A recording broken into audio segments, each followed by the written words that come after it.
Welcome to रचित teaching with logic YouTube channel. आज हम लेके आए हैं क्लास 9 का फिजिक्स का चैप्टर 4 हम लोग देखने जा रहे हैं वर्क एंड एनर्जी। क्या देखने जा रहे हैं? बहुत इंपॉर्टेंट चैप्टर है अभी और फ्यूचर दोनों के लिए। आप लोग ध्यान से देखिएगा, बहुत अच्छा कॉन्सेप्ट इसका होगा। एक एक कॉन्सेप्ट को हम एलेबोरेट करेंगे, डिस्कस करेंगे। चलिए चलिए आगे बढ़ते हैं। Please like and subscribe my channel. देखिए, we have already studied force and motion in the previous chapter. हम लोग इससे पहले के चैप्टर में फोर्स पढ़े हैं, और फोर्स बराबर क्या होता है फॉर्मूला रिकॉल कर ले तो मास इनटू एक्सीलरेशन। और मोशन भी पढ़े हैं, जब कोई बॉडी अपना पोजीशन टाइम के रिस्पेक्ट में चेंज करे तो वो बॉडी मोशन में कहलाता है। इस किताब में पढ़ लिए हैं। We will now study whatever a force makes a body move. अब हम लोग ये पढ़ेंगे कि कोई whenever a force makes a body move, जब कोई फोर्स किसी बॉडी को मूव करवाती है, then work is said to be done, तो कहते हैं कि काम हुआ है। ओके, जब भी कोई फोर्स बॉडी को मूव कराता, मतलब हम फोर्स लगाए बॉडी मूव किया, तो कहेंगे कि कुछ न कुछ काम हुआ है। एग्जाम्पल, फॉर डूइंग वर्क, काम करने के लिए एनर्जी की जरूरत पड़ती है। बात सही है। कोई फोर्स लगाएंगे बॉडी मूव करेगा, तो बॉडी मूव किया इसका मतलब काम हुआ है। और काम करने के लिए हमको क्या चाहिए? एनर्जी। समझ में आया? फोर्स लगाने से बॉडी मूव किया यानी कुछ वर्क हुआ, और वर्क करने के लिए क्या चाहिए? एनर्जी। वो when the work is done by human beings और एनिमल्स, जब कोई काम इंसान या जानवरों के द्वारा होता है, जैसे कि घोड़ा के द्वारा, तो energy for doing work is supplied by the food which they eat. तो एनर्जी कहाँ से मिलता है? जो खाना वो खाते हैं उससे उनको एनर्जी मिलता है। And when the work is done by machine, और जब मशीन कोई काम करता है तो कहते हैं कि एनर्जी सप्लाई हुआ है फ्यूल्स के द्वारा, क्योंकि मशीन को फ्यूल चलाता है। जैसे कि पेट्रोल से मशीन चलता है या डीजल से, तो डीजल पेट्रोल उसका फूड की तरह काम किया, फ्यूल्स की तरह, और वो फ्यूल से एनर्जी मिला मशीन को, और मशीन काम किया। और बाय इलेक्ट्रिसिटी, या मशीन इलेक्ट्रिसिटी से भी चलती है। व्हेन वर्क इज डन, जब काम होता है तो जितना काम हुआ equal amount of energy is used up, तो जितना काम हुआ उसी काम के बराबर का एनर्जी इस्तेमाल होता है। In this chapter we will study work, energy and power. इस चैप्टर में हम लोग वर्क, एनर्जी और पावर को देखेंगे। जनरली इस चैप्टर का पूरा नाम वर्क, एनर्जी एंड पावर है। वर्क एंड एनर्जी तो लिखा ही है, वर्क, एनर्जी एंड पावर। ठीक है, देखिए ध्यान से। Let us discuss the work first. पहले हम सबसे पहले काम को देखेंगे कि वर्क क्या होता है। ठीक है, आराम से इत्मीनान से के कंसेप्ट को एलेबोरेट करेंगे। प्यारे बच्चों ध्यान से देखिएगा। देखिए, कहता है इन ऑर्डिनरी लैंग्वेज, साधारण भाषा में work means almost any physical और mental activity, but in physics it has only one meaning. कहता है कि अगर साधारण भाषा में बात करें तो वर्क का मतलब होता है फिजिकल और मेंटल एक्टिविटी, या तो शरीर से कोई काम करे या दिमाग से कोई काम करे। लेकिन फिजिक्स में इसका एक ही मतलब होता है, क्या? Work is done when a force produces motion. Work तभी कहलाएगा जब कोई फोर्स किसी बॉडी में मोशन डालेगा। ठीक है, किसी बॉडी पे मोशन लगा तो फोर्स, फोर्स की वजह से, किसी बॉडी में मोशन हुआ फोर्स की वजह से, और फोर्स की वजह से अगर मोशन हुआ है तो उसी को हम लोग वर्क कहेंगे। कोई दिक्कत? For example, when an engine moves a train along a railway line, कहता है कि जब कोई ट्रेन का इंजन ट्रेन को रेलवे लाइन पर खींचता है तो हम कहेंगे कि काम हुआ है। हॉर्स पुलिंग द कार्ट, जब घोड़ा टांगा को खींचता है तो डूइंग वर्क, वो भी काम करता है। And a man climbing the stairs of a house, और जब इंसान किसी घर की सीढ़ी पर चढ़ता है वो भी कुछ काम किया है। In moving himself against the force of gravity, और जब सीढ़ी पर चलते हैं तो ग्रेविटी के अगेंस्ट जाते हैं, धरती से ऊपर की तरफ जाते हैं। राइट, तो अपने आप को, बॉडी को क्या करते हैं? मूव करते हैं ग्रेविटी के अगेंस्ट ले जाने में। राइट, देख लीजिए आपके पास ट्रेन है, यहाँ पर टांगा है ना? टांगा है ना? When an engine applies force on train, जब कोई इंजन ट्रेन पे फोर्स अप्लाई करता है, ट्रेन मूव करता है, तो हम कहते हैं कि work done by the engine, मतलब वर्क डन हुआ है इंजन के द्वारा। जब कोई घोड़ा घींचता है क्या कार्ट को, तो कार्ट मूव करता है, तो हम कहते हैं work is said to be done, काम हुआ है बाय द हॉर्स, हॉर्स के द्वारा। Right, the work done by a force on a body depends on two factor. किसी भी, है ना, वर्क का जो डन, मतलब वर्क जो डन होता है किसी फोर्स के द्वारा, ठीक ना, work done bye a force, किसी भी फोर्स के द्वारा जो काम होता है वो डिपेंड करता है दो फैक्टर पे। कौन कौन? मैग्नीट्यूड ऑफ द फोर्स, कि भैया वो फोर्स कितना लगा है, and distance through which the body moves, अगर फोर्स लगा है तो बॉडी मूवमेंट करेगा, तो कितना फोर्स लगा है और फोर्स लगने से कितना बॉडी मूवमेंट किया है, किस डायरेक्शन में इधर फोर्स लगाएंगे उसी डायरेक्शन में। राइट, तो कहता है कि जब वर्क होता है किसी फोर्स के द्वारा तो दो मेन फैक्टर पे काम करता है, कि फोर्स कितना लगाए और फोर्स जिस डायरेक्शन में लगाए उस डायरेक्शन में बॉडी कितना मूवमेंट किया। ठीक है, अब हम फोर्स को डिफाइन करते हैं ऐसे, कैसे? Work done in moving a body, work done यानी काम किया गया मूव करने में एक बॉडी को, equal to the product of force exerted on the body, वो किसके बराबर होगा? कितना फोर्स हम लगाए हैं बॉडी पे, है ना, और distance move by the body in the direction of force, और बॉडी कितना डिस्टेंस मूव किया है फोर्स के डायरेक्शन में, ठीक है। मतलब work done in moving a body, किसी बॉडी को मूव कराने में जो काम किया गया है वो इक्वल होता है, किसके बराबर होता है, प्रोडक्ट ऑफ फोर्स, फोर्स के प्रोडक्ट के एग्जर्ट जो बॉडी पे लगाए हैं और कितना डिस्टेंस उस बॉडी का मूवमेंट हुआ है डायरेक्शन ऑफ फोर्स में, यानी फोर्स जिधर लगाए हैं उधर, ठीक है। मतलब वर्क बराबर होता है फोर्स इनटू कितना डिस्टेंस बॉडी चला है, किधर, जिधर फोर्स लगाए हैं उधर, ठीक है। वहां नहीं उधर, वहां नहीं उधर, ठीक ना। अब देखिए work equals to force into distance moved in the direction of force, है ना। Work equals to force into distance moved in the direction of force, मतलब वर्क बराबर हम जब भी बात करें तो कितना फोर्स लगा है और फोर्स लगने से कितना distance body direction of force में मूव किया है, राइट। दोनों का प्रोडक्ट ही वर्क कहलाया। तो वर्क को W से दिखाते हैं, तो फोर्स को F से और डिस्टेंस को हम लोग S से दिखाते हैं, तो वर्क बराबर F इंटू एस हो गया, F डॉट S हो गया, ठीक है। कोई दिक्कत, आप देख सकते हैं यहाँ पे फॉर्मूला भी आपका लिखा हुआ है, क्या लिखा है पढ़िए। By usually we written work is equals to force into distance, और फोर्स को कैपिटल F से दिखाते हैं बॉडी का, और S डिस्टेंस मूव करेगा तो W बराबर वर्क बराबर फोर्स इनटू डिस्टेंस, W बराबर F into for F cross S, है ना, F गुना S, ठीक है। This formula is used to solve numerical problem on work, work पे कोई भी क्वेश्चन न्यूमेरिकल आएगा उसको सॉल्व करने के लिए आप इस फॉर्मूला का इस्तेमाल करेंगे, right. It should be noted that when a force body is move on the ground by applying force then the work is done against friction, कहता है कि जब भी बॉडी मूव करता है ग्राउंड पे फोर्स लगाने से, तो याद रखिएगा काम होता है अगेंस्ट फ्रिक्शन, क्योंकि धरती पर अगर कोई बॉडी है तो उस पर फ्रिक्शन लगता है, तो हम जो बॉडी को मूव करा पा रहे हैं यानी फ्रिक्शन को ओवरलैप कर रहे हैं, यानी फ्रिक्शन से ज्यादा ताकत लगा दिए है तभी बॉडी मूव किया है, ठीक है ना, और नहीं तो बॉडी मूव नहीं करेगा, कोई दिक्कत। जैसे मान लीजिए बॉडी पड़ा हुआ है अपनी इनिशियल पोजीशन में है, इस बॉडी पे हम कोई फोर्स लगाए, इस डिस्टेंस से मूव करके यहाँ तक ये डिस्टेंस चला गया, इसका मतलब यहाँ पर फ्रिक्शन जो लग रहा होगा उससे ज्यादा शक्ति लगा दी है तभी तो बॉडी मूव किया, तो फ्रिक्शन के अगेंस्ट हम काम कर दिए, फ्रिक्शन इस डायरेक्शन में था, फोर्स इस डायरेक्शन में लगा दिए, राइट। दिक्कत, आइए आगे देखते हैं। कहता है when a force F force लगाया, मूव किया बॉडी डिस्टेंस अपने डायरेक्शन में S, तो वर्क बराबर क्या हो गया W equal to F into S, which opposite the motion of the body. Friction क्या करता है, जब भी बॉडी पे मोशन फोर्स मोशन होता है तो फ्रिक्शन अपोज करता है, बोलता है कि हम तुमको चलने नहीं देंगे, राइट। फोर्स के हमेशा अपोजिट डायरेक्शन में फ्रिक्शन लगता है, ठीक है। Please note that the most of the books use the terms distance, ज्यादातर बुक्स जो है वो डिस्टेंस यूज करता है डेफिनेशन में किसका, वर्क के, बट कुछ किताब ऐसे हैं जो डिस्प्लेसमेंट यूज करता है डेफिनेशन में किसका, वर्क का।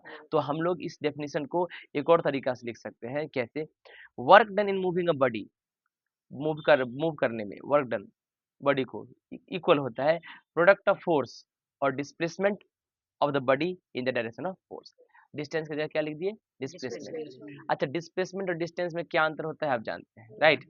देखिए work equals to force into displacement in the direction of force, यानी work equals to force into displacement, displacement को S से, फोर्स को F से और वर्क को W से दिखाएंगे, W बराबर F इंटू S हो जाएगा, राइट।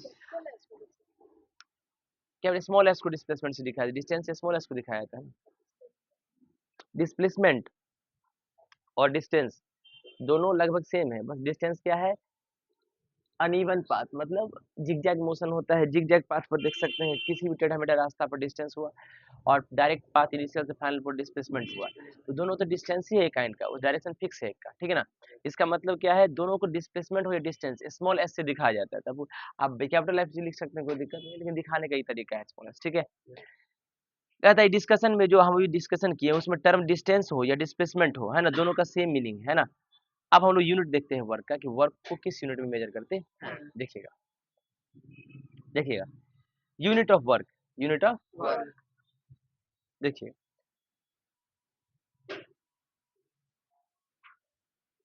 यूनिट ऑफ वर्क यानी वर्क को किस यूनिट में मेजर करते हैं, वर्क प्रोडक्ट होता है किसका, फोर्स का और डिस्टेंस का। ना फोर्स का यूनिट क्या होता है, न्यूटन, और डिस्टेंस का क्या होता है, मीटर, तो यूनिट क्या होगा वर्क का, न्यूटन मीटर, सही है, इसको हम एनएम से दिखाते हैं। तो यूनिट क्या हो गया वर्क का, देखो दिस यूनिट ऑफ वर्क, ये जो वर्क का यूनिट है एनएम न्यूटन मीटर, इसको हम लोग एक भाषा में जूल कहते हैं, क्या कहते हैं, which can be defined as follow. और जूल को कैसे डिफाइन करते हैं, जब कोई फोर्स 1 न्यूटन का, कितना, 1 न्यूटन का मूव करता है बॉडी को 1 मीटर डिस्टेंस पे, तो उसको अपने डायरेक्शन में, तो उसको हम लोग 1 जूल कहते हैं, ठीक। 1 जूल मतलब क्या, 1 न्यूटन का फोर्स बॉडी को 1 मीटर मूव करा दिया, क्या करा दिया? मूव करवा दिया। आइए, 1 जूल बराबर क्या होता है? 1 न्यूटन पर 1 मीटर। 1 जूल बराबर 1 न्यूटन मीटर, ठीक। ऐसा यूनिट वर्क का क्या होता है? जूल, जिसको हम लोग डिनोट करते हैं कैपिटल लेटर जे से। वर्क स्केलर क्वांटिटी है, मतलब इसके पास डायरेक्शन नहीं है। It should be noted that condition of for a force to do work is that it should produce motion in object.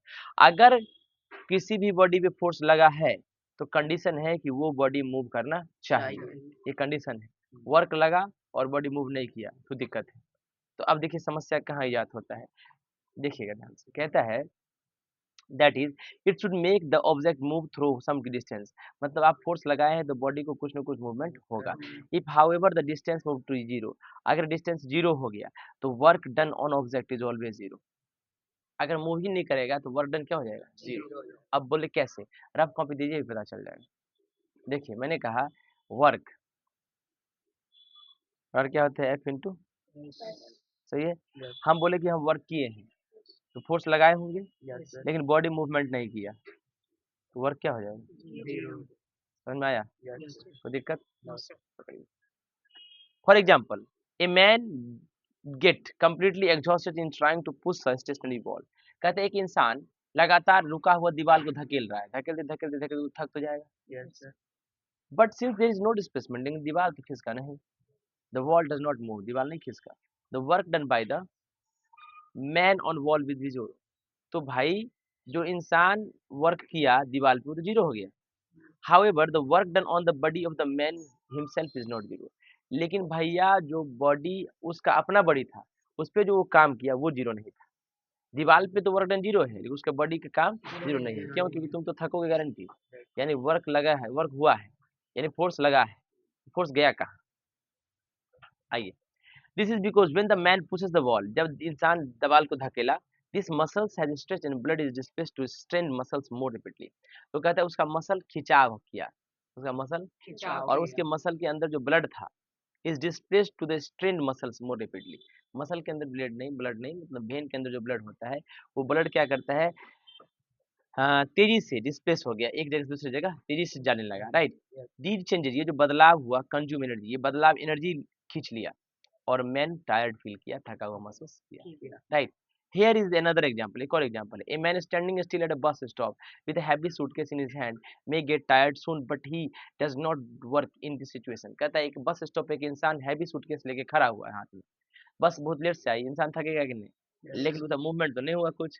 इसका मतलब क्या हुआ? ऐसे इसलिए हुआ कि suitcase held by the man, जो इंसान सूटकेस पकड़ा हुआ था, do not move at all, वो तो कहीं नहीं गया।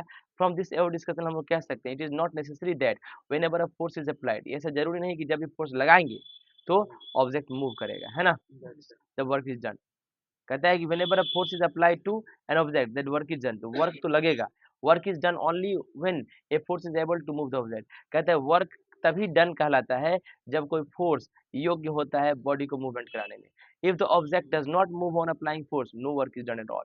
तो हम लोग कहेंगे अगर ऑब्जेक्ट पर फोर्स लगाए, वर्क नहीं हुआ तो कोई वर्क नहीं हुआ, बॉडी मूवमेंट नहीं किया तो कोई वर्क नहीं हुआ, इसका मतलब। अच्छा, सूटकेस रखा हुआ जो आदमी था, वो अपने हाथ में सूटकेस रखा था, वो तो अगेंस्ट द ग्रेविटी काम कर रहा था, उसका सेट सूट के ऊपर उठा हुआ था, ग्रेविटी उसको नीचे की तरफ खींच रहा था, ग्रेविटी उसको नीचे की तरफ खींच रहा था। हुआ क्या?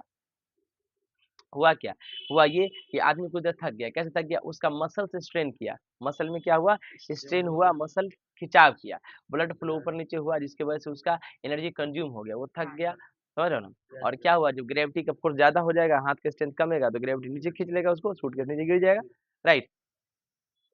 अब हम वही देखते हैं, work done against gravity, gravity के अगेंस्ट वर्क डन। याद रखिए, the force of gravity earth pulls everything towards the surface of earth. दुनिया का हर चीज, फोर्स ऑफ ग्रेविटी यानी ग्रेविटी का जो फोर्स होता है, किसका? अर्थ का, वो खींचता है एवरीथिंग, हर चीज को अपने सरफेस ऑफ अर्थ की तरफ, सही है। So if we lift a book from the table, अगर हम टेबल से किसी किताब को उठाएं, we do work against the force of gravity, तो इसका मतलब हम ग्रेविटी के अगेंस्ट कुछ काम कर रहे हैं, ऊपर की तरफ ले जा रहे हैं। Please note that when work body is lifted vertically upward, जब किसी बॉडी को ऊपर की तरफ उठाते हैं, वर्टिकली अपवर्ड, ऊपर की तरफ उठाते हैं, right, then force required to lift the body is equal to its weight. तो कितना हमको फोर्स लगाना पड़ेगा? जितना उसका वेट है, अगर उतना फोर्स नहीं लगाएंगे तो उठेगा बॉडी।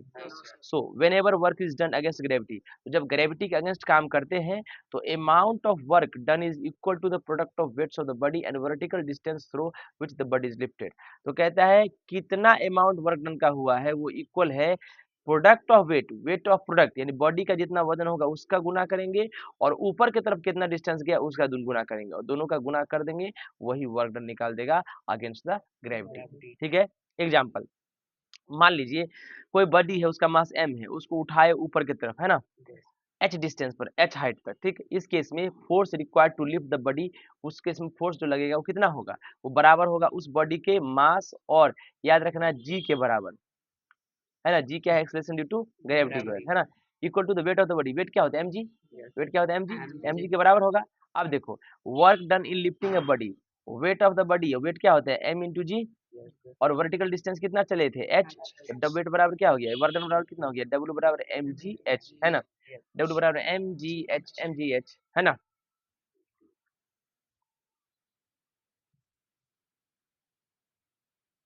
समझ में आया?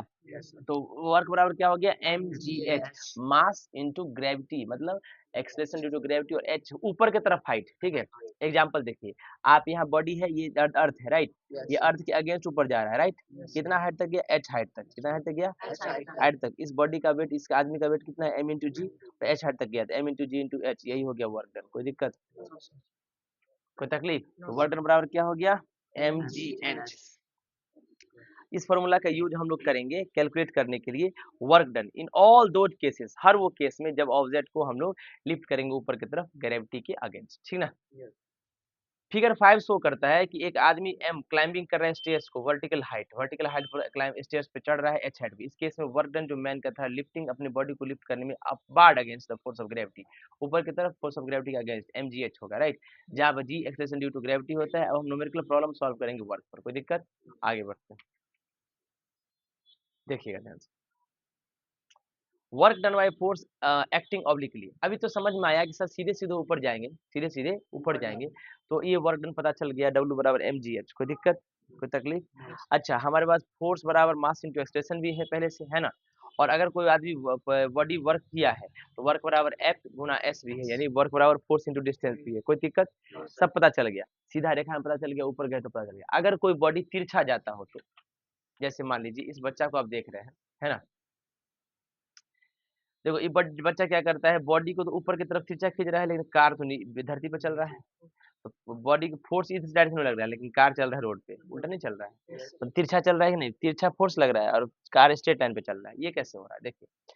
सो far we have considered only that case of work in which the body moves in the direction of applied force. अभी तक हम क्या डिस्कस किए वर्क के केस में, कि when which the body moves in the direction of force, body उसी direction में मूव करेगा जिस तरह हम फोर्स लगा रहे हैं। This however is not always so, लेकिन ऐसा हमेशा तो नहीं होगा। इन मैनी केसेस, बहुत सारे केसेस में the movement of body is at angle, body का जो मूवमेंट होता है वो कुछ एंगल पे होता है, किसके डायरेक्शन में, to the direction of applied force, applied force के डायरेक्शन के कुछ एंगल में होता है बॉडी का मूवमेंट। फॉर एग्जाम्पल, जब एक बच्चा खींचता है टॉय कार को अपने स्ट्रिंग अटैच्ड टू इट, धागा से मतलब लगा के, कार मूव्स हॉरिजॉन्टली, कार तो क्षैतिज रेखा पे चलेगा, इस तरह चलेगा धरती पर ग्राउंड पे, बट फोर्स अप्लाई जो था चाइल्ड के द्वारा वो स्ट्रिंग पे, वो held in his hand making some angle with the ground, वो ग्राउंड के साथ कुछ ना कुछ एंगल बना रहा था, वो स्ट्रिंग धागा ग्राउंड के साथ कुछ ना कुछ एंगल बना रहा था, है ना।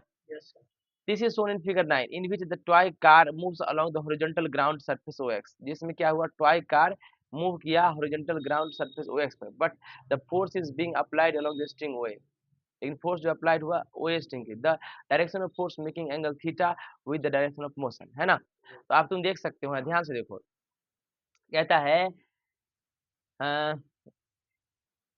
The car moves horizontally on the ground, car तो हॉरिजॉन्टली मूव कर रहा है ग्राउंड पे, राइट, बट फोर्स अप्लाई किया बच्चा के द्वारा, वो स्ट्रिंग पे वो पकड़ा हुआ है हाथ में, कुछ एंगल बना रहा है अर्थ के साथ, राइट।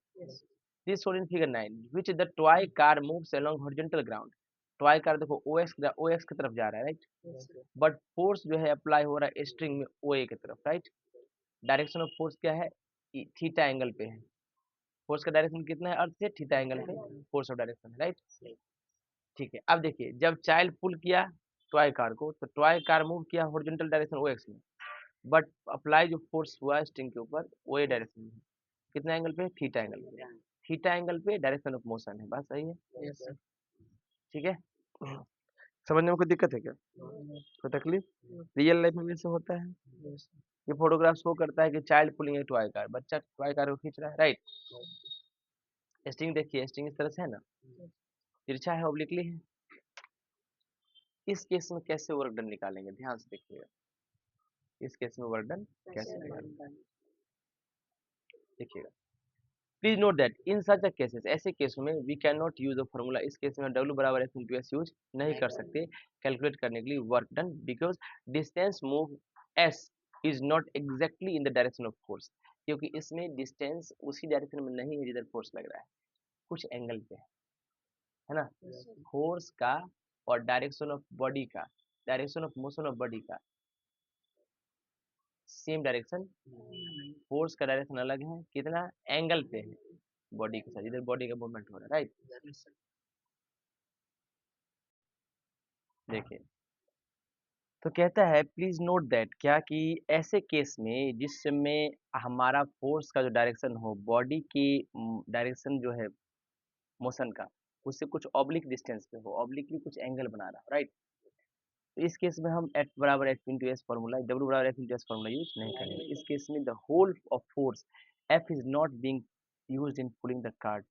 तो कह रहे हैं इस केस में जो टोटल फोर्स है वो कार को खींच नहीं रहा है, ओनली इसका horizontal component along the ground is effective force pulling the car. सिर्फ फोर्स का हॉरिजॉन्टल कंपोनेंट ही कार को खींचने में सहायता कर रहा है।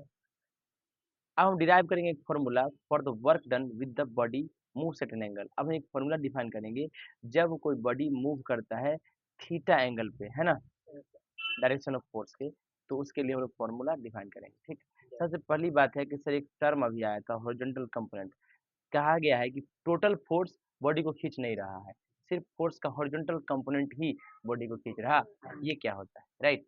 लाइए कॉपी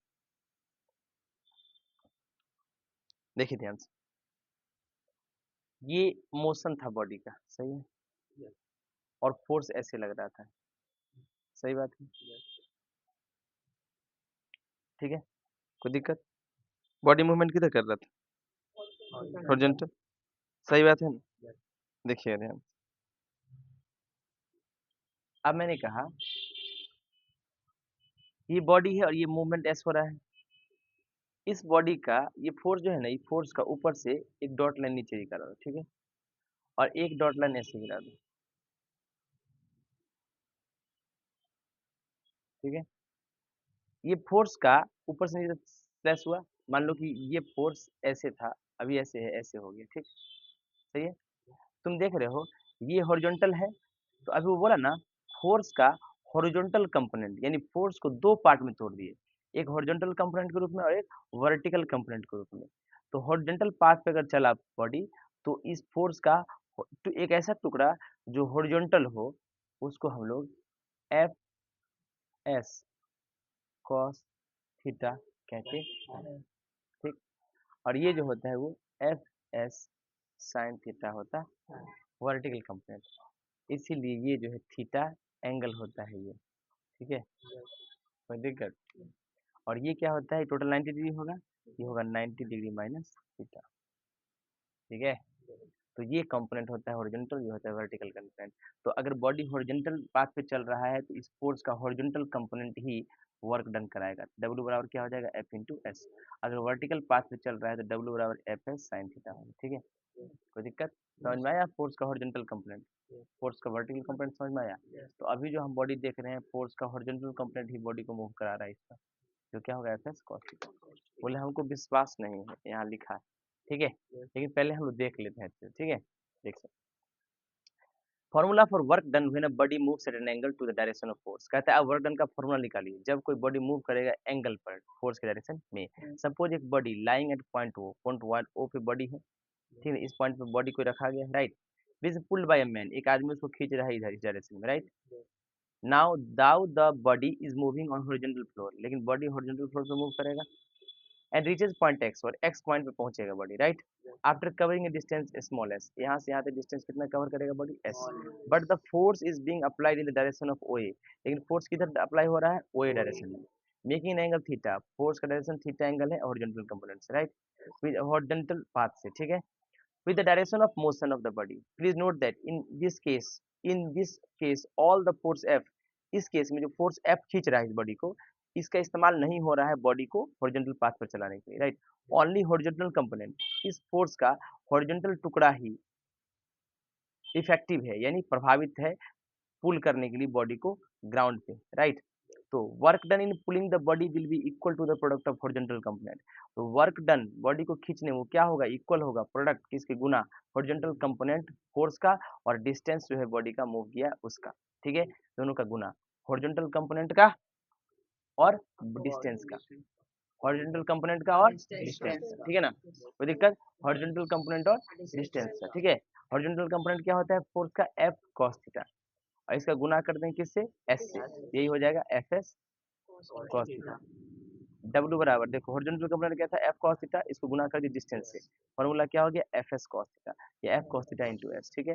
हॉरिजॉन्टल कंपोनेंट जो फोर्स का था एफ कॉस थीटा था और डिस्टेंस एस था, तो वर्डन कितना होगा, डब्ल्यू बराबर F cos theta into S. Force F था, फोर्स कॉस थीटा में एंगल होता है थीटा, उसमें डालिएगा तो वैल्यू निकलेगा, वो दिया रहता है, और एस बराबर डिस्टेंस मूव है, ठीक है, कोई दिक्कत, देखिए समझ में आ गया आप लोग को। आइए, all the problem on the work done by the force acting obliquely, कहता है कि work done by the force, force जब लग रहा हो ऑब्लिकली कैन बी सॉल्व, इस केस में जब वर्क डन निकालना हो तो सॉल्व कर सकते हैं F cos theta into S लगा के। मोस्ट इंपोर्टेंट पॉइंट रिमेंबर करने बाद जब अप्लाई कीजिएगा फॉर्मूला को, तो थीटा एंगल होगा डायरेक्शन ऑफ मोशन का, बॉडी का, मोशन का बॉडी का, और direction of force applied, direction of force applied, right.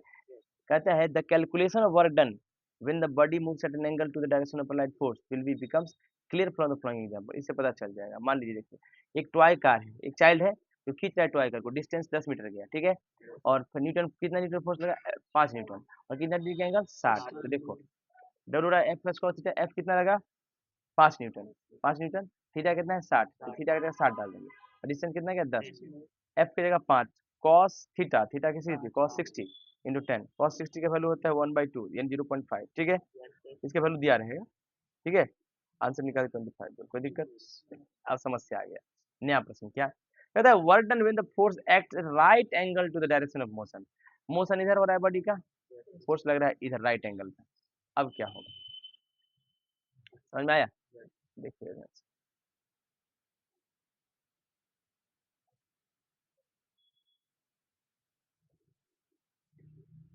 देखिएगा, कहता है if the force act at right angle to the direction of motion of a body then the angle theta between the direction of motion and the direction of force is 90 degree।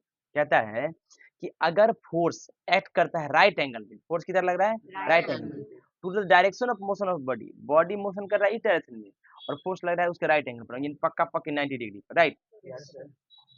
Then the angle theta, तो angle theta जो होगा between direction of motion of body and force वो कितना होगा 90 degree, सही बात है। तो cos 90 का वैल्यू 0 होता है, cos 90 का वैल्यू 0 होता है, तो कंपोनेंट जो है फोर्स F cos 90 डिग्री है ना, acting in the direction of displacement become 0, तो ये F cos 90 और cos 90 का वैल्यू 0, तो F इंटू 0 0, तो वर्क बराबर क्या होगा F cos theta into S, 0 into S, ये वर्क डन 0 हो जाएगा। तो कहा जाता है कि अगर बॉडी पर फोर्स ऊपर की तरफ लग रहा है, बॉडी चल रहा है नीचे की तरफ, तो टोटल बर्डन क्या होगा 0, तो दिक्कत। अब इसका केस देखिए, इसका मतलब है कि जब डिस्प्लेसमेंट बॉडी का परपेंडिकुलर हो रहा है किसके, डायरेक्शन ऑफ फोर्स के, नो वर्क इज डन, इस केस में कोई काम नहीं हो रहा। फॉर एग्जांपल अगर एक मैन कैरी करता है सूटकेस स्ट्रिक्टली हॉरिजॉन्टली, अगर आप सीधा सीधा धरती के ऊपर हॉरिजॉन्टल खड़े हैं, हॉरिजॉन्टली मतलब हाँ सूटकेस को लिए हुए हैं, ठीक है ना, कैरी कर रहे हैं सूटकेस को horizontally, he does no work with respect to gravity, gravity के रिस्पेक्ट में वो कोई काम नहीं कर रहा, because the force of gravity act vertically downward, क्योंकि फोर्स ऑफ ग्रेविटी नीचे की तरफ है ना, and the angle between the displacement of the suitcase and the direction of force becomes 90 degree, और एंगल कितना है सूटकेस का और डायरेक्शन ऑफ फोर्स का 90 डिग्री, तो cos 90 0 हो जाता है। Now the man carrying suitcase horizontally may be doing work against the force like friction and air resistance। तो कहेंगे ना कि भाई सर ये बताइए तो आदमी थकता कैसे है, तो वो क्या करता है फ्रिक्शन के अगेंस्ट काम करता है और एयर रेजिस्टेंस के अगेंस्ट काम करता है, इसलिए वो थकता है, लेकिन इस केस में वर्क डन 0 ही होगा, ठीक ना, लेकिन क्या होगा वो थकेगा, क्यों थकेगा, फ्रिक्शन और एयर रेजिस्टेंस के अगेंस्ट में काम करता है, ठीक है ना। आइए, to keep a body moving in circle, कोई बॉडी है उसको सर्किल में मूव कराना है, सर्किल में there must be a force acting directed to a centre. तो एक पक्का फोर्स होगा जो सेंटर की तरफ लगता है, इसको हम सेंट्रीपिटल फोर्स कहते हैं। अगर कोई बॉडी को सर्किल पे मूव कराना है तो एक बाहर से पक्का अंदर की तरफ फोर्स लगता है, उसको सेंट्रीपिटल फोर्स कहते हैं। Work done on moving body when moving in circular path is also zero. तो कहता है work done on on a body, कोई बॉडी पे वर्क डन जब उसको मूव कराते हैं सर्कुलर पाथ पे, सर्किल पे, तो उस केस में भी जीरो होता है। दिस इज बिकॉज, ऐसा इसलिए होता है कि when a body moves in a circular path, जब सर्कुलर पाथ में बॉडी मूव करता है, then the centripetal force act along the radius of the circle. तो सेंट्रीपिटल फोर्स जो होता है ना, सर्किल के रेडियस की तरफ लगता है, राइट। क्या लगता है? फोर्स। और ये राइट एंगल पे हो, देखो ये राइट एंगल पे है, बॉडी इधर मूव करेगा, ये राइट एंगल पे नहीं, हर जगह पे कहीं पर ले लो ऐसे जाएगा, सही बात है। तो कहता है to the motion of body, तो work done in the case of earth moving round the sun is zero. तो कहता है work done in the case of earth, earth भी सन के चारों तरफ मूवमेंट करता है, उस केस में वर्क डन क्या होगा? जीरो, है ना। And the work done in the case of satellite, जब सैटेलाइट मूव करता है राउंड द अर्थ, वो भी जीरो होता है। इस डिस्कशन से हम लोग क्या कह सकते हैं? It is possible that a force is acting on a body, ऐसा संभव है कि बॉडी पे फोर्स लग रहा है, लेकिन हम तभी कहेंगे कि वर्क डन जीरो हो सकता है। कोई दिक्कत? वर्क डन जीरो हो सकता है, कोई दिक्कत? देखिए ध्यान से, work done when the force act opposite to the direction of motion. अब कहता है जिधर मोशन हो रहा है ना, उसके अपोजिट डायरेक्शन में फोर्स लग रहा है, क्या करेंगे? वर्क डन हो रहा है। देखो work done when the force acts opposite, work done कब? जब फोर्स लग रहा है डायरेक्शन ऑफ मोशन के अपोजिट। मान लो कि बॉडी इधर फोर्स लग रहा है और बॉडी का मोशन इधर हो रहा है, ठीक। If the force act opposite to the direction of motion, अगर फोर्स लग रहा है अपोजिट में, किसके? बॉडी का मोशन जो है उसके डायरेक्शन के अपोजिट में, तो एंगल थीटा जो है वो मोशन का 180 डिग्री नहीं हो जाएगा? ये इधर जा रहा है और ये इधर जा रहा है, टोटल थीटा एंगल कितना? 180 डिग्री। इस केस में कंपोनेंट जो है फोर्स का, the direction of motion of the body becomes minus F. तो एफ कॉस थीटा होता है ना, और कॉस 180 डिग्री का वैल्यू होता है माइनस 1, ठीक ना। तो इसीलिए डब्ल्यू बराबर एफ इंटू एस हो गया -1, इसमें तो वर्क डन बाई फोर्स क्या होगा? -F/s। वर्क डन के पता चल रहा है कि फोर्स लगा रहे हैं किधर? बॉडी का मोशन है उसको उल्टा, है ना, है ना। तो दिक्कत देखिए ध्यान से, it is obvious that work done by the force in this case is negative. इस केस में क्या देखिए, वर्क डन जो था नेगेटिव था, इसका मतलब है कि जब कोई फोर्स लगता है अपोजिट में, किसके? Direction in which body move, जिधर बॉडी मूव करता है उसके डायरेक्शन के अपोजिट में, तो वर्क डन जो होता है फोर्स का वो नेगेटिव होता है। पॉजिटिव, नेगेटिव और जीरो वर्क क्या होता है देखिएगा ध्यान से। कहता है work done by a force, किसी भी फोर्स के द्वारा जो वर्क डन होता है वो पॉजिटिव भी हो सकता है, नेगेटिव भी हो सकता है और जीरो भी हो सकता है। Work done is positive, work positive कब होगा? जब फोर्स एक्ट करेगा उसी डायरेक्शन में जिधर बॉडी का मोशन हो रहा है, तो पॉजिटिव होगा। वर्क डन कब नेगेटिव होगा? जब फोर्स एक्ट करेगा अपोजिट में, किसके? Direction of motion of body की, ठीक। वर्क डन जीरो होगा जब फोर्स राइट एंगल पे लगेगा direction of motion of body के। तीनों केस देख लिए हम लोग, राइट और not? Yes sir. Positive work done by a force increase the speed of the body. तुम ही बताओ, अगर फोर्स जिस डायरेक्शन में लगा रहे हैं उसी डायरेक्शन में बॉडी भी मूवमेंट करेगा, तुमको नहीं लगता है कि वर्क पॉजिटिव होगा? उस केस में स्पीड बॉडी का बढ़ जाएगा, जिधर ताकत लगाए या बॉडी बॉडी जिधर चला उधर ताकत लगा दी है, तो इसका मतलब इंक्रीज हो जाएगा स्पीड। निगेटिव वर्क फोर्स का डिक्रीज कर देगा स्पीड बॉडी का, बात सही है। बॉडी जा रहा है पूरब, तुम पश्चिम में फोर्स लगा दिया, बॉडी रुकेगा, यानी बॉडी का मूवमेंट मोशन स्पीड डिक्रीज करेगा। जबकि zero work done by a force has no effect on the speed of the body, और जीरो वर्क डन अगर बॉडी पे हो रहा है तो उस पर कोई इफेक्ट स्पीड पे नहीं पड़ेगा। अब एग्जांपल दे रहे हैं पॉजिटिव, नेगेटिव और जीरो वर्क का, देखिएगा ध्यान से। कहता है if we kick a football lying on the ground, ground पे कोई फुटबॉल पड़ा हुआ है, then the football starts moving, तो फुटबॉल पे जैसे किक किए तो फुटबॉल स्टार्ट कर देगा चलना। Force is of our kick has moved the football, हमारे किक का ताकत फुटबॉल को मूव करा दिया। Here we have applied the force in the direction of motion of football, जिधर उधर फुटबॉल जा रहा था उधर ही हम फोर्स लगा दिए। देखो बॉडी का मोशन ऐसा था, उसी डायरेक्शन में हम किक कर दिए, राइट। तो दिक्कत, तो वर्क डन जब फुटबॉल का केस में क्या था? पॉजिटिव, और इंक्रीज हो गया स्पीड फुटबॉल का, सही बात है। देखो a football moving on the ground slow down, कहता है फुटबॉल ग्राउंड पे मूव करता है, स्लो डाउन हो जाता है एंड अल्टीमेटली स्टॉप्स, और अंततः रुक जाता है। ऐसा इसलिए होता है कि एक फोर्स जो है फ्रिक्शन का लगता है फुटबॉल पे, बात सही है। वो अगर बॉडी का मोशन इधर हो रहा है तो फ्रिक्शन इस उल्टा डायरेक्शन में लगता है। फोर्स जो फ्रिक्शन का एक्ट करता है direction opposite to the motion of football. इस केस में वर्क डन जो था फोर्स का, फोर्स ऑफ फ्रिक्शन फुटबॉल पे निगेटिव था, डिक्रीज हो गया स्पीड फुटबॉल का, बात सही है। अगला, सैटेलाइट लाइक मून। मून भी एक नेचुरल सैटेलाइट है अर्थ का, राइट। तो मून जो है मूव करता है राउंड अर्थ के राउंड सर्कुलर पाथ पे। इस केस में ग्रेविटेशनल फोर्स अर्थ का ग्रेविटेशनल फोर्स एक्ट करता है सैटेलाइट के ऊपर, राइट, राइट एंगल पर। इधर चल रहा है, इधर राइट एंगल, ठीक है। डायरेक्शन ऑफ मोशन सैटेलाइट की see figure so the work done by the earth. तो अर्थ के द्वारा जो वर्क डन होता है सैटेलाइट पर moving round in the circular path, इसको सर्कुलर पाथ मूव कराने के लिए वो जीरो हो जाता है, right. Similarly the work done by the sun, सूर्य भी वर्क डन करता है किसी अदर प्लैनेट पे, अर्थ पे मूव कराने में अराउंड इन सर्कुलर ऑर्बिट, अपने सर्कुलर ऑर्बिट पे, वो भी जीरो होता है।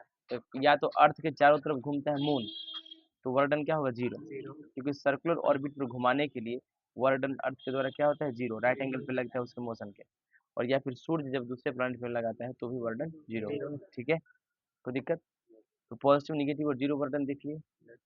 The force of gravity of earth act करता है सैटेलाइट पे राइट एंगल पे, तो डायरेक्शन जो है मोशन का, सो the work done by the force of gravity is zero. ये पिक्चर शो करता है कम्युनिकेशन सैटेलाइट है मूविंग इन सर्कुलर ऑर्बिट, अर्थ के सर्कुलर ऑर्बिट में कम्युनिकेशन सैटेलाइट घूम रहा है ना। देखिए अब हम लोग देखने जा रहे हैं, when a body boy throws a ball vertically upward, जब कोई बच्चा एक बॉल को ऊपर की तरफ फेंकता है, then the force applied by the boy on the ball does positive work. तो ऊपर की तरफ फेंका तो बच्चा क्या किया, उस पर वर्क डन लगाया पॉजिटिव, बिकॉज फोर्स एक्ट किया उसी डायरेक्शन में इधर बॉल गया, सही है। लेकिन जब ग्रेविटेशनल फोर्स अर्थ का खींचेगा अपवर्ड गोइंग बॉल को, तो निगेटिव वर्क करेगा, नीचे की तरफ खींचेगा, अपोजिट होगा direction of motion of ball, बात सही है। अब हम लोग देखने जा रहे हैं एनर्जी, क्या देखने जा रहे हैं, वर्क समझ में आया, कोई दिक्कत। वर्क का बराबर क्या होता है, एफ इंटू एस। बॉडी पे वर्क किए हैं तो मूवमेंट होगा, डब्ल्यू बराबर क्या होता है, एफ इंटू एस।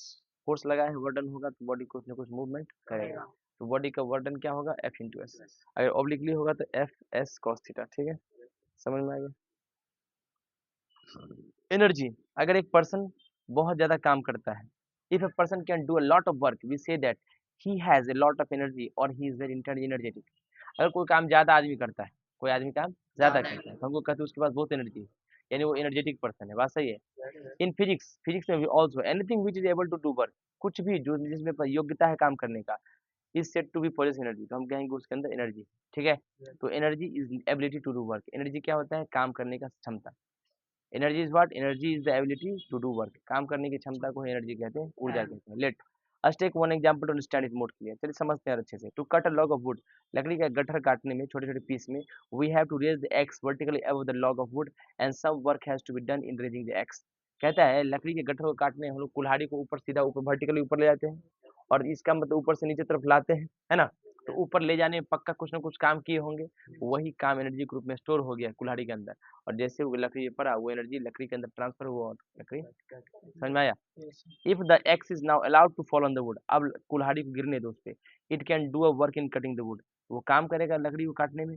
तो work done in raising the axe has been stored up it in, तो जो काम किए थे हम कुल्हाड़ी को उठाने में ऊपर ले जाने में, giving it the ability for doing work, वही क्या किया, स्टोर हो गया उसमें एनर्जी के फॉर्म में, वही काम किया। Now when the axe is resting on the log of would, जब ये आके रेस्ट किया मतलब टकराया लकड़ी के गट्ठर से, it can no longer do any work, अब कोई काम नहीं करेगा, मतलब इसको लाके सटा के रख दो। To give the ability to do work again we have to work, अच्छा मतलब इसको सटा के छोड़ दो खाली, या फिर ये लकड़ी के गट्ठर पे इस कुल्हाड़ी रख दो, कटेगा, फिर से अगर वो काटना है तो फिर से उठाना पड़ेगा। आई तुमने देखा होगा जितना नजदीक से उतना कम कटेगा, जितना दूर ले जाएगा उतना ज्यादा कटेगा, राइट। कहता है कि work has to be done in raising it above the log of wood once again, है ना। तो वापस से ऊपर ले जाइएगा तो फिर एनर्जी उसमें स्टोर हो जाएगा, फिर काम होगा। We say that raised x, उठा हुआ कुल्हाड़ी के पास कुछ एनर्जी था और एबिलिटी फॉर डूइंग वर्क, और या कुछ काम करने का शक्ति था, योग्यता था। The amount of energy, energy का amount possessed by a body, जो बॉडी रखता है, वो equal to the amount of work it can do, तो वो किसके बराबर होता है, कितना अमाउंट वो किया है वर्क का, it can do when it's energy is released, है ना। तो जब एनर्जी रिलीज हुआ तो कितना काम किया, मतलब the amount of energy produced by a body, कोई बॉडी कितना अमाउंट ऑफ एनर्जी को रख रहा है, वो किसके इक्वल होगा, amount of work it can do, वो कितना काम किया है ना। जब तो उसका एनर्जी रिलीज हुआ, एनर्जी रिलीज हुआ तो कुछ काम किया हुआ, और कुछ काम किया होगा उतना ही एनर्जी होगा, right.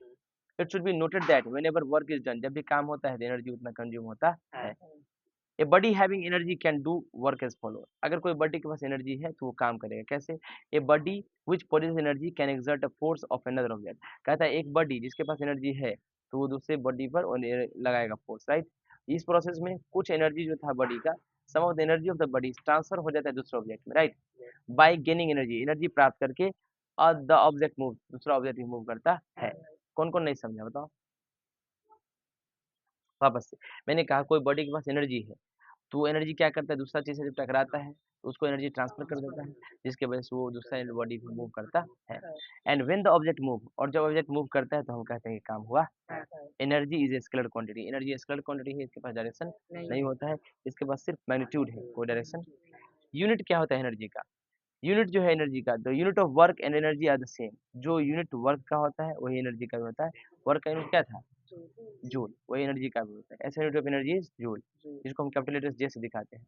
When ever work is done, जब भी काम होता है equal amount of energy consume होता है, बात सही है। इसी बात को माइंड में रख के हम लोग डिफाइन कर सकते हैं एक जूल एनर्जी को, the energy required to do 1 joule of work, energy 1 joule काम करने में, उसी को 1 जूल एनर्जी कहते हैं। 1 जूल काम करने में जो एनर्जी लगता है उसी को 1 जूल कहते हैं। जूल सबसे स्मॉल यूनिट होता है एनर्जी का, तो जब कभी कभी बड़ा यूनिट की जरूरत पड़ती है तो उसको किलो जूल कहते हैं। सिंबल किलो जूल का केजे होता है, राइट।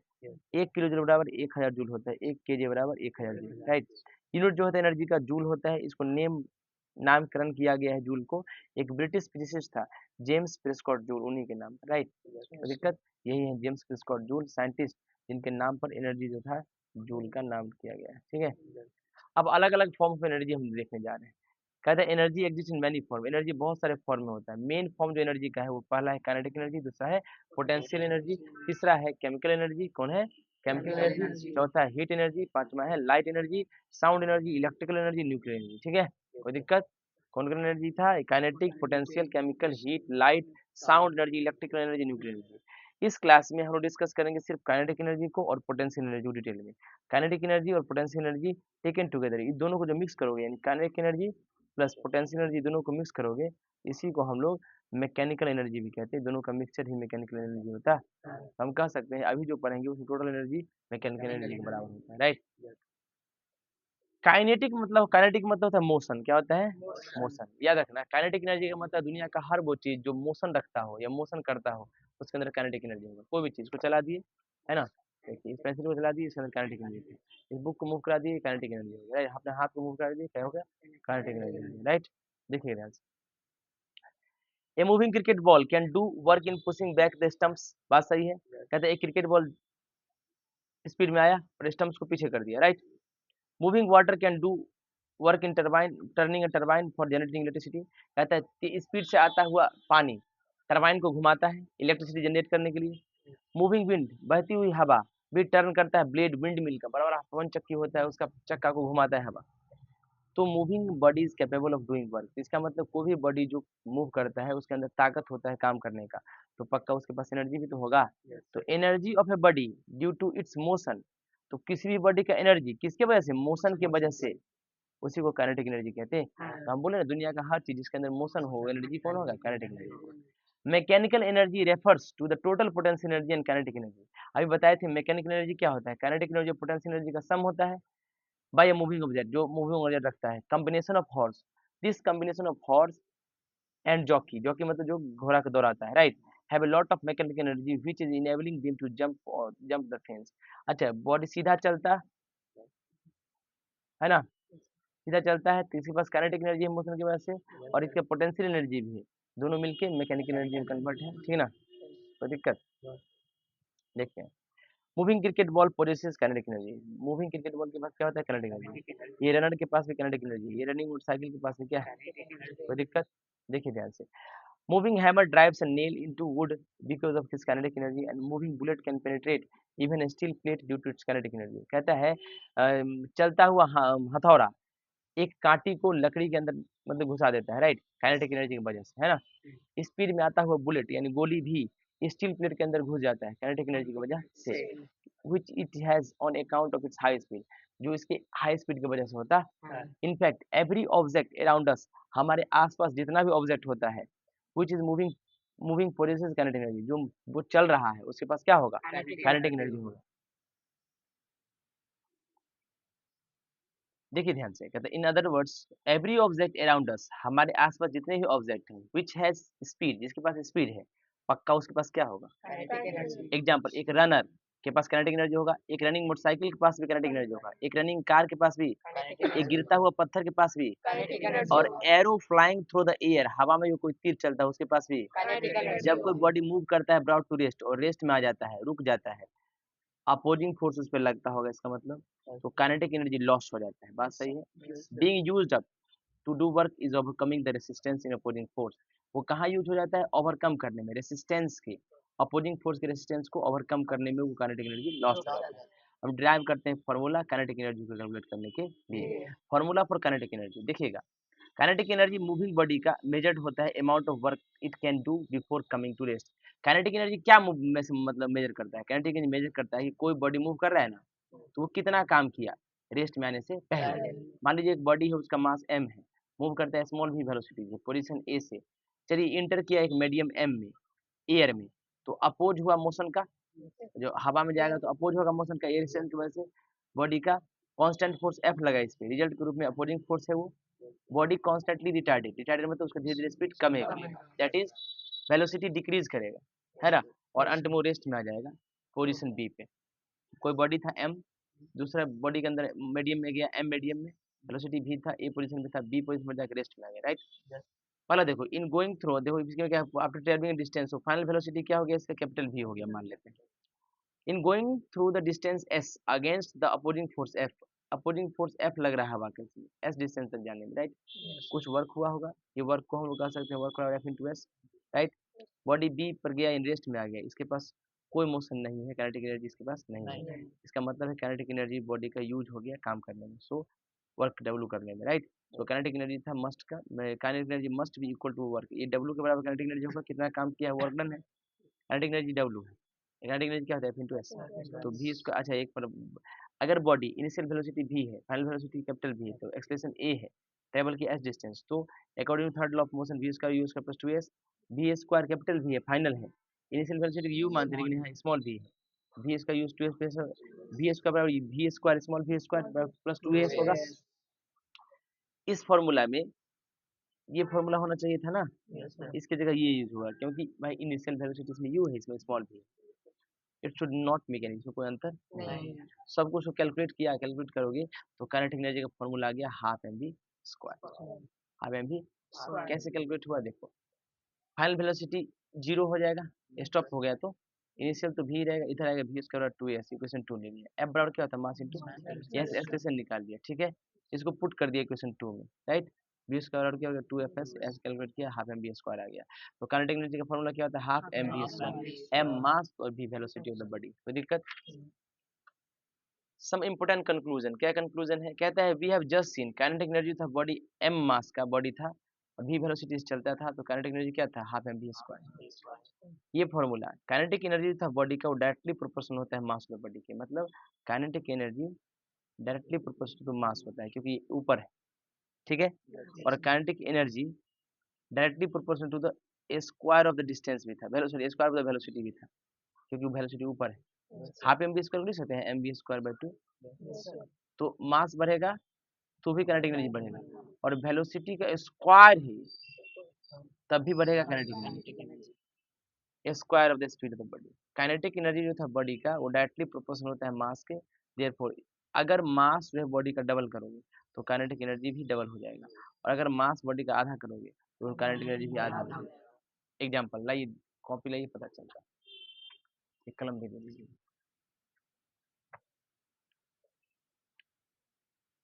देखिए कहता है, आप क्या बोले कि काइनेटिक एनर्जी का फॉर्मूला क्या होता है हाफ एम वी स्क्वायर, तो हम कहें काइनेटिक एनर्जी बराबर इसको लिख सकते हैं mv²/2, यही है, सेम चीज है।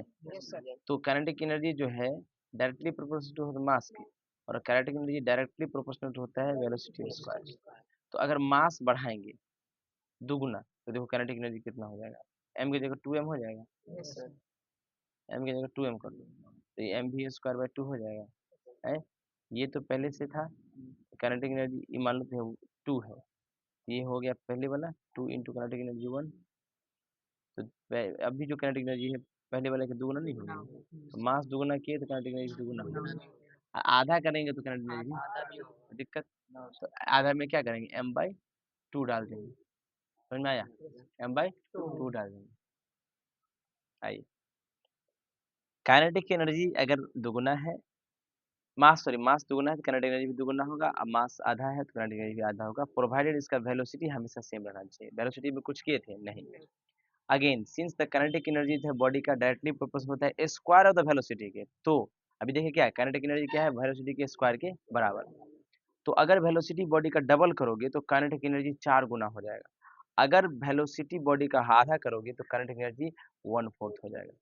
मतलब 2 से मल्टीप्लाई करो तो कितना होगा, 2 2 जा 4v², नहीं तो 4 गुना हो जाएगा। और अगर v/2 लोगे तो v²/4 हो जाएगा, तो 4 टाइम्स कम हो जाएगा। तो कहता है कि it is obvious that double किए वेलोसिटी को तो ग्रेटर इफेक्ट हो गया काइनेटिक एनर्जी पे बॉडी का देन डबलिंग इस मास, मास को डबल किए तो दुगुना हुआ, लेकिन वेलोसिटी को डबल किए तो 4 गुना हो जाएगा, राइट। तो सिंस काइनेटिक एनर्जी जो है बॉडी का वो डिपेंड करता है मास पे भी और वेलोसिटी पे भी, देयरफॉर हैवी बॉडी जो होता है मूव करता है हाई वेलोसिटी से, उसके पास ज्यादा काइनेटिक एनर्जी होता है। तो जो भारी ऑब्जेक्ट होता है वो ज्यादा वेलोसिटी से मूव करता है तो उसके पास काइनेटिक एनर्जी ज्यादा होता है, क्योंकि वेलोसिटी ज्यादा तो kinetic energy they can do more than slow moving bodies of small mass. अगर कोई बॉडी स्लो मूव कर रहा है और उसके पास मास कम है तो उसके पास काइनेटिक एनर्जी कम होगा। दिस इज द रीजन, इसीलिए ब्लैक स्मिथ यूज करता है हैवियर हैमर जो then the one use by goldsmith. जो ब्लैक स्मिथ होता है लोहार भारी हथौड़ा का इस्तेमाल करता है और सोनार हल्का हथौड़ा का इस्तेमाल करता है, राइट। It has been found that driver increase the speed, जब भी ड्राइवर पहाड़ वाली जगह पे चढ़ता है तो तुम देखता होगा अपना वेलोसिटी बढ़ा देता है, राइट। अप्रोच जब हिली रोड पे जाता है तो लेट अस सी व्हाई ऐसे क्यों करता है। जब कार मूव करता है फ्लैट रोड पे it has to do work to overcome the friction of the road, तो बस उसको क्या करता है, रोड के फ्रिक्शन को ओवरकम करना है और एयर रेसिस्टेंस को, लेकिन but no work is done against the force of gravity, लेकिन फोर्स ऑफ ग्रेविटी के अगेंस्ट कोई काम करना नहीं पड़ता है जब हॉरिजॉन्टल पाथ पे चलता है तो। लेकिन जैसे ही जब कार मूव करता है, कार कार मूव करता है हिल पे, तो एडिशन टू फ्रिक्शन, फ्रिक्शन और एयर रेजिस्टेंस के अलावा कार को वर्क करना पड़ता है अगेंस्ट द ग्रेविटी भी। तो ड्राइवर इंक्रीज करता है स्पीड कार का जब अप्रोच करता है हिली रोड पे, ताकि ज़्यादा काइनेटिक एनर्जी कार को दे सके और कार ग्रेविटी के अगेंस्ट काम कर सके, ऊपर जा सके, right. Please note that about discussion जो है काइनेटिक एनर्जी का वी हैव मोस्टली यूज, हम लोग टर्म वेलोसिटी का यूज किए हैं, आप स्पीड का भी यूज कर सकते हैं वेलोसिटी के जगह, राइट, दोनों का मतलब सेम है। तो velocity everywhere in the above description of kinetic energy, kinetic energy के डिस्क्रिप्शन में हर जगह आप वेलोसिटी की जगह स्पीड का भी यूज कर सकते हैं। Another point to be note that kinetic energy is also denoted by symbol K E से काइनेटिक एनर्जी को दिखाते हैं, दूसरा भी सिंबल काइनेटिक एनर्जी का होता है ई के से भी दिखाते हैं, right. E stands for energy और के स्टैंड्स फॉर काइनेटिक एनर्जी, ठीक है। तो कुछ न्यूमेरिकल प्रॉब्लम है उसको सॉल्व कीजिए, सही है। आप लोग देखने जा रहे हैं पोटेंशियल एनर्जी, क्या देखने जा रहे हैं, पोटेंशियल। देखो काइनेटिक एनर्जी क्या हुआ, जब बॉडी मोशन किया काइनेटिक एनर्जी हुआ, पोटेंशियल का मतलब होता है तुम्हारे अंदर कितना एनर्जी स्टोर्ड है, ठीक है ना। कोई दिक्कत, कोई बॉडी को काइनेटिक एनर्जी क्या हुआ कि जब बॉडी मूवमेंट कराए काइनेटिक एनर्जी। पोटेंशियल एनर्जी का मतलब जब कोई बॉडी को धरती के अगेंस्ट ऊपर ले जाते हैं तो काइनेटिक एनर्जी के अलावा पोटेंशियल एनर्जी होता है, पोटेंशियल एनर्जी होता है, देखिए कैसे। तो जब भी कोई बॉडी को नीचे से ऊपर की तरफ ले जाएंगे तो क्या रखेगा उसके अंदर, potential. Suppose a brick is lying on the ground, कोई ईंटा ग्राउंड पे पड़ा हुआ है, राइट। इसके पास no energy so it can not do any work, उसके पास ईंटा रखा है तो जिंदगी भर रखा ही रहेगा, मोशन नहीं कर रहा है तो काइनेटिक एनर्जी नहीं है, ऊपर नहीं जा रहा है तो kinetic energy. Let us lift this brick to the roof of a house, घर के छत पे उस ईंटा को ले गए। Now some work has been done in lifting this brick against the force of gravity, तो उस ईंटा को नीचे से छत पे ले जाने में कुछ अगेंस्ट द ग्रेविटी काम करना पड़ा हमको। ये जो वर्क हम किए वो स्टोर हो गया ईटा के अंदर, किस फॉर्म में, पोटेंशियल एनर्जी के फॉर्म में। तो एनर्जी जो था ब्रिक का lying on the roof of a house is due to its higher position with respect to ground. ये जो ईटा के अंदर अब एनर्जी आ गया, पोटेंशियल एनर्जी कैसे आया? क्योंकि वो धरती से कुछ ऊंचाई पे रखा हुआ है और धरती से ऊंचाई पर ले जाने में कुछ काम करना पड़ा, वही काम उसके अंदर पोटेंशियल एनर्जी के रूप में स्टोर हो गया, right. And if this brick falls from the roof top, अगर छत से इस ईटा को गिराओगे, it can do some undesirable work, ये जो नहीं सोच सकते ऐसा काम कर देगा। खिड़की पर गिरा दे, खिड़की का शीशा तोड़ देगा। पेन्स फॉर समबडी हेड, किसी की मुंडी पर गिरा दे, आदमी खत्म हो जाएगा। एनर्जी जो था ईटा का lying on the roof top is known as gravitational potential energy. तो ग्रेविटी के अगेंस्ट हम ले गए हैं ईटा को छत पे, तो ग्रेविटी के अगेंस्ट ले गए हैं, उसके अंदर एनर्जी स्टोर हो गया है, इसी को ग्रेविटेशनल पोटेंशियल एनर्जी कहते हैं। क्योंकि इट हैज बीन एक्वायर्ड, कैसे पाया वो एनर्जी? डूइंग किए, कुछ काम किए ग्रेविटी के अगेंस्ट। देखो ये सरफेस है अर्थ का, बात सही है। ये भी ईटा ऊपर रखा हुआ है रूफ पे।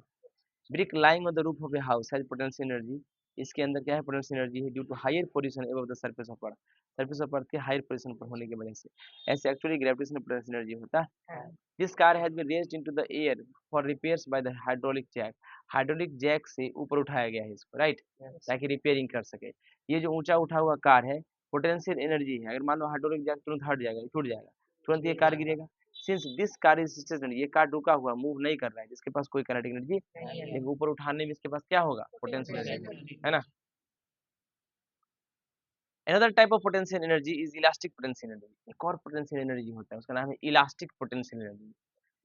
दो सब होता है, एक होता है इलास्टिक, होता है प्लास्टिक। एक होता है इलास्टिक, होता है प्लास्टिक। प्लास्टिक, प्लास्टिक नहीं, प्लास्टिक। एक होता है इलास्टिक, होता है प्लास्टिक, ठीक ना। प्लास्टिक का मतलब होता है एक ऐसा चीज जिसको अगर शेप बन गया, फिक्स हो गया, वो टूटेगा तो फिर वापस ओरिजिनल शेप में नहीं आएगा, राइट। एक होता है इलास्टिक, इलास्टिक का मतलब जिसको छोड़ेंगे तो वापस से पुराना शेप में आ जाएगा, ठीक है। देखिए एक और टाइप का एनर्जी होता है पोटेंशियल एनर्जी में, तो इलास्टिक पोटेंशियल एनर्जी कहते हैं, which is due to change in the shape of body, जो कैसे होता है? बॉडी के शेप चेंज की वजह से होता है। The change in the shape of body can be brought about by compressing, stretching, bending और ट्विस्टिंग।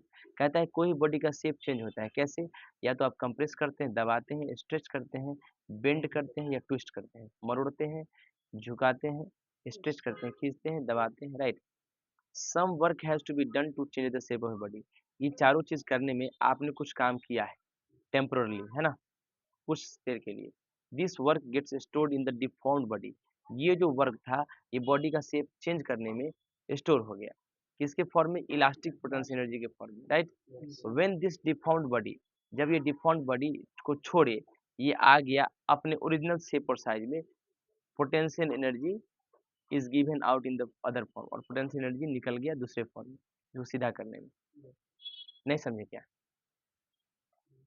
वापस से मैंने कहा हमारे पास कोई चीज है, कोई सामान है, उसको कंप्रेस किए, स्ट्रेच किए, बेंड किए, ट्विस्ट किए, तो उसका शेप चेंज हो गया।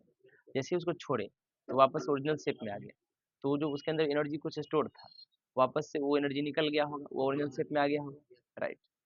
Example, wound up circular spring possesses elastic potential energy, मेढ़ा हुआ, लपेटा हुआ स्प्रिंग है, उसके अंदर पोटेंशियल एनर्जी रहता है, कौन सा? इलास्टिक पोटेंशियल एनर्जी, जो ड्राइव करता है उंड ऑफ टॉय को, खिलौना के अंदर ये स्प्रिंग डाल दिया था टेढ़ा करके, तिरछा करके, जैसे उसे चाबी दोगे तो मतलब क्या होगा? टाइट हो जाएगा, जैसे छोड़ोगे तो खुलने लगता है, तो खिलौना मूव करता है, राइट। यस और नो?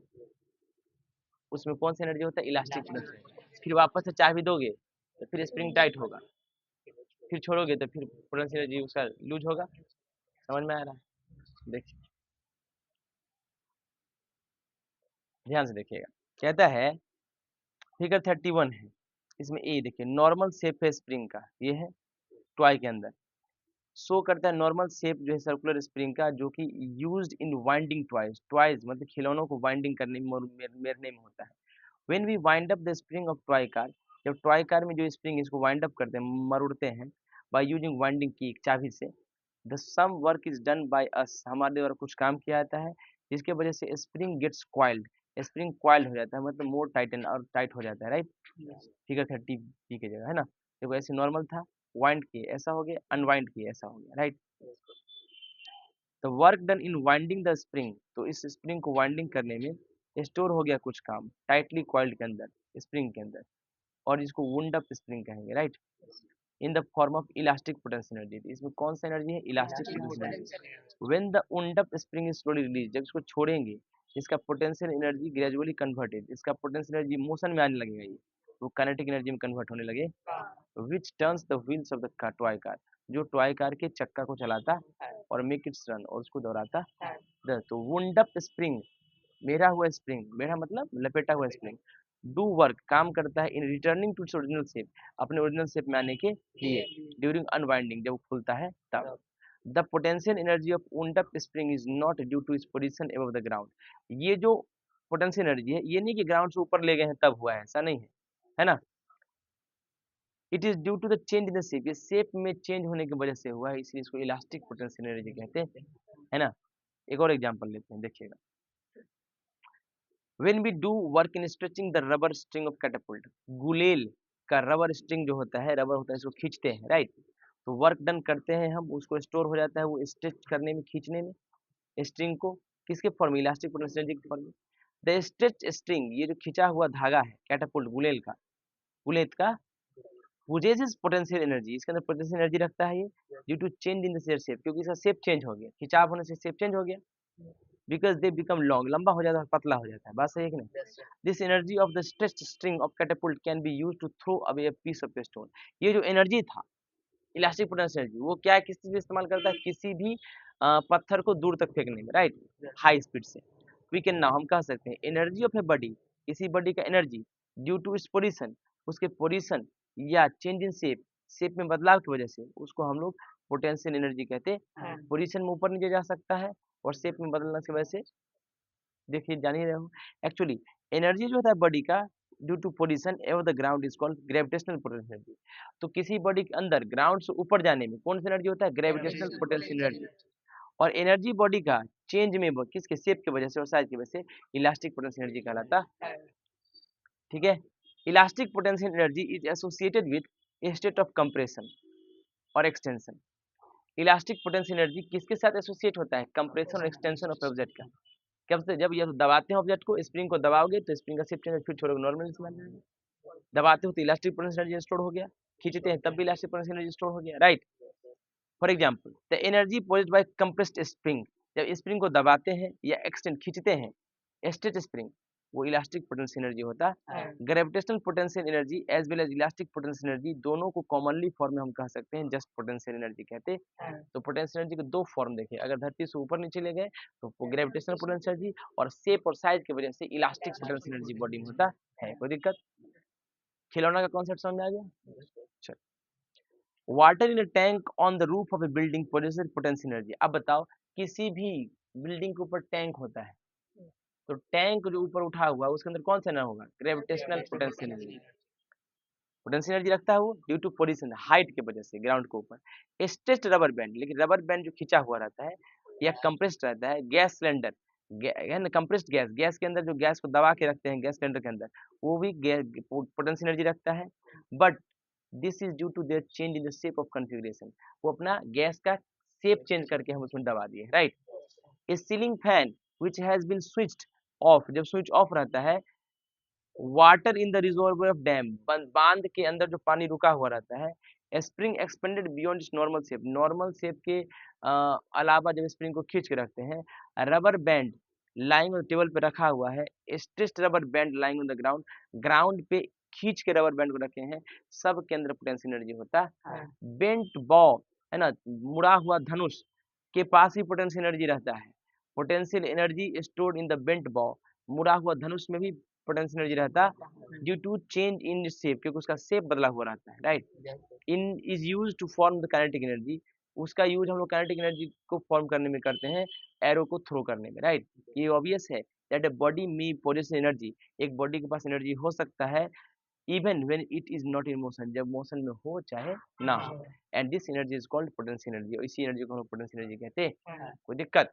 देखिए आगे मैंने कहा यहाँ पे कंसेप्ट है, जब भी हम लोग पुल बैक द बो स्ट्रिंग, जब स्ट्रिंग में जो बो लगा, बो में स्ट्रिंग लगा होता है धागा, उसको हम पीछे की तरफ खींचते हैं तो हम लोग स्ट्रॉन्ग पोटेंशियल एनर्जी उसके अंदर डेवलप कर देते हैं, राइट। तो मुड़ा हुआ बो के अंदर पोटेंशियल एनर्जी होता है। Bird sitting at the height, ऊंचाई पर बैठा है जिसके अंदर पोटेंशियल एनर्जी होगा। अब बर्ड ऊंचाई पे उड़ भी रहा है और चल भी रहा है, इसके अंदर पोटेंशियल एनर्जी भी है क्योंकि वो हाइट पर है ही, और काइनेटिक एनर्जी भी है क्योंकि मोशन कर रहा है, राइट। कोई दिक्कत? तो कहता है a body can have both, एक बॉडी के पास दोनों चीज हो सकता है, पोटेंशियल एनर्जी भी हो सकता है और काइनेटिक एनर्जी भी हो सकता है एक ही समय में, एक ही समय में दोनों हो सकता है। कोई दिक्कत? At the same time the sum of the potential and kinetic energy of a body, तो सम जोड़ दीजिए किसको, काइनेटिक एनर्जी को और पोटेंशियल एनर्जी को बॉडी का, इसी को हम लोग मैकेनिकल एनर्जी कहते हैं। तो फ्लाइंग बर्ड, उड़ता हुआ पक्षी, फ्लाइंग एरोप्लेन, उड़ता हुआ एरोप्लेन, हवाई जहाज, और मैन क्लाइंबिंग ए हिल, जब पहाड़ पे कोई इंसान चढ़ता है, इस सब के पास काइनेटिक एनर्जी भी होता है और पोटेंशियल एनर्जी भी होता है, क्योंकि बॉडी भी मूवमेंट करता है और हाइट पे भी जा रहा है, right. A stationary stone lying at the top of a hill, कहता है रुका हुआ पत्थर ऊंचाई पे है, कहाँ, पहाड़ की घाटी की ऊंचाई पे, उसके अंदर पोटेंशियल एनर्जी है, लेकिन जब यही स्टोन नीचे की तरफ लुढ़कते हुए आता है तो इसके पास काइनेटिक एनर्जी भी होता है और पोटेंशियल एनर्जी भी होता है, right. And when the stone reaches the bottom, अब जब घाटी के नीचे आ जाता है तो उसके पास पोटेंशियल हाइट से नीचे आ गया, तो अब उसके पास सिर्फ काइनेटिक एनर्जी होता है क्योंकि ऊपर तो है नहीं। तो कहता है अब हम लोग डिराइव करेंगे फॉर्मूला कैलकुलेट करने के लिए ग्रेविटेशनल पोटेंशियल एनर्जी बॉडी का, ठीक है। देखिएगा फॉर्मूला फॉर पोटेंशियल एनर्जी का क्या फॉर्मूला है, पोटेंशियल एनर्जी जो होता है किसके वजह से होता है, हायर पोजीशन के वजह से होता है अबव द अर्थ, और is equal to the work done on the body, और ये किसके बराबर होता है, वर्क डन कितना हुआ है बॉडी पर ग्रेविटी के against in moving the body, body को मूव करने में उस पोजीशन तक ले जाने में, राइट। सो अगर फाइंड आउट करना है पोटेंशियल एनर्जी बॉडी का जो कुछ हाइट पे है, all that we have to do, बस हम सबको बस इतना करना है, is to find out the work done in taking the body to that height, बस अब इतना पता कर लेना कि उस हाइट तक ले जाने में बॉडी को कितना वर्क डन करना पड़ा है। सपोज एक बॉडी है, मास m है, उसको ऊंचाई h तक ले गए ऊपर में, है ना, अर्थ के सरफेस से ऊपर, फोर्स जो एक्ट हुआ बॉडी पर वो ग्रेविटेशनल पुल होगा जो कि वेट के बराबर होगा m इंटू जी के, बात सही है। वो जो नीचे की तरफ एक्ट करता है तो जो बॉडी को लिफ्ट अप कराए सरफेस के ऊपर, तो हम लोग को अगेंस्ट द ग्रेविटी काम करना पड़ा, तो वर्क डन क्या होता है, फोर्स इंटू डिस्टेंस, है ना, और फोर्स बराबर m इंटू जी और डिस्टेंस h, w बराबर mgh। तो work gets stored in the body, body के अंदर वर्क स्टोर हो गया पोटेंशियल एनर्जी के फॉर्म में, और ये पोटेंशियल एनर्जी क्या है, mgh, मास बॉडी का m, g acceleration due to gravity, और h हाइट बॉडी का जो रेफरेंस पॉइंट होगा अर्थ से ऊपर, राइट। अब कहता है देखिए, अब हम सॉल्व करेंगे प्रॉब्लम जो पोटेंशियल एनर्जी पर बेस्ड होगा। Please note that potential energy usually denote करते हैं पी से, दूसरा लेटर ईपी से भी दिखाते हैं, ई एनर्जी का मतलब और पी मतलब पोटेंशियल, कोई दिक्कत? इस तरह से आपका संपूर्ण प्रथम पार्ट जो था ये खत्म हो गया वर्क एनर्जी पावर का। कल मिलते हैं एक नए क्लास में, तब तक क्वेश्चन सॉल्व कीजिए, बार बार इस वीडियो को पढ़िए। Thank you so much, like share subscribe my channel, thanks a lot.